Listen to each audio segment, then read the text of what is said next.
warahmatullahi wabarakatuh.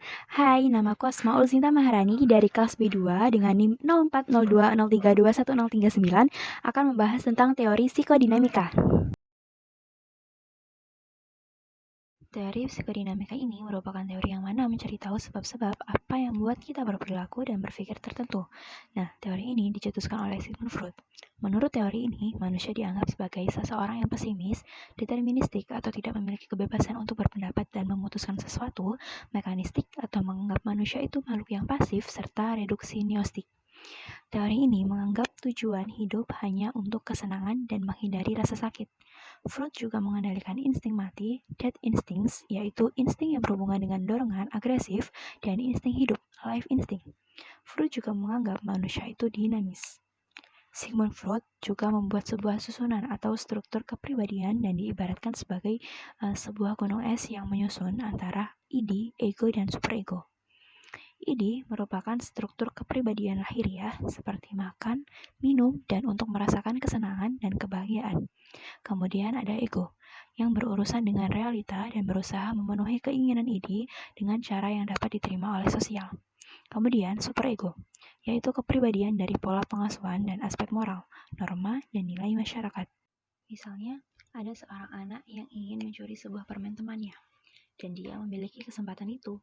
Tapi dia tahu perbuatan itu tidak sesuai dengan moral atau hal itu merupakan perbuatan yang tidak baik, sehingga ia memilih untuk tidak melakukannya.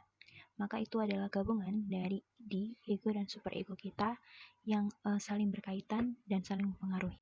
Kemudian ada konsep dasar dari teori psikoanalisis. Yang pertama, conscious, yaitu pikiran sadar, yang mana kita menyadarinya saat itu. Jadi pikiran sadar ini digunakan untuk memutuskan sesuatu dan bersikap logis. Kemudian preconscious, yaitu pikiran prasadar, merupakan jembatan antara pikiran sadar dan tak sadar. Jadi kayak pikiran yang udah nggak aktif lagi di pikiran kita, tapi kita itu bisa ingat-ingat lagi kenangan itu atau pengalaman itu kalau kita mengingatnya dengan pemicunya. Misalnya kita ini punya mantan, nah mantan kita itu punya selalu pakai parfum tertentu khasnya dia. Terus kan kita kan sekarang kan udah nggak berhubungan lagi sama dia, udah nggak sama dia lagi atau udah nggak mikirin dia lagi. Nah kan tetapi kalau kita suatu saat ketemu sama seorang yang mungkin pakai parfum yang sama kayak parfum mantan kita, maka otomatis kita bakal keinget lagi, atau istilahnya itu flashback. Kemudian unconscious, yaitu pikiran tak sadar. Ini sama dengan pikiran prasadar karena sama-sama berhubungan dengan mekanisme ingatan. Akan tetapi yang membedakan dari keduanya adalah unconscious lebih mengacu kepada semua ingatan, kebiasaan, dan perilaku yang kita lakukan. Dan ini juga menjadi gudangnya emosi kita sejak lahir. Jadi semua emosi kita dulu disimpan di dalam sini, di pikiran tak sadar atau alam bawah sadar.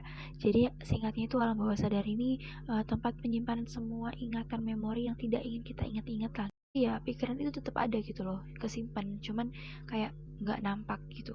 Nah, cara untuk bisa mengembalikan ingatan ini biasanya menggunakan teknik hipnotis. Kemudian masuk ke dalam tahap-tahap konseling, psikoanalisis, dan teknik-tekniknya.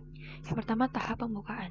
Tahap ini konselor dan konseli itu saling sepakat dan konseli bisa memulai menceritakan apapun kepada konselor. Kemudian yang kedua, tahap pengembangan transferensi. Pada fase ini, perasaan konseli mulai ditujukan kepada konselor. Jadi antara mereka itu ada kesinambungan atau nyambung gitu. Kemudian yang ketiga, tahap bekerja melalui transferensi.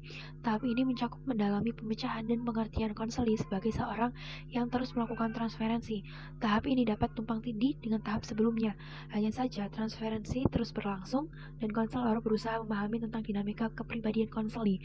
Jadi tahap ini tuh nyambung sama tahap yang pengembangan transferensi, cuma di tahap ini konselor lebih memfokuskan dirinya lagi untuk memahami. Kemudian resolusi transferensi, di mana konselor ini mulai mengembangkan hubungan yang dapat meningkatkan kemandirian pada konseli dan menghindari adanya ketergantungan konseli kepada konselornya serta tahap pemecahan masalah. Jadi di sini konseli sama sekali tidak bergantung pada konselor. Konselor juga tidak memberikan pendapat atau sarannya, tapi konseli mandiri untuk menyelesaikan sendiri permasalahannya. Kemudian ada teknik-teknik yang pertama asosiasi bebas, resistensi, transferensi, interpretasi, dan tafsir mimpi.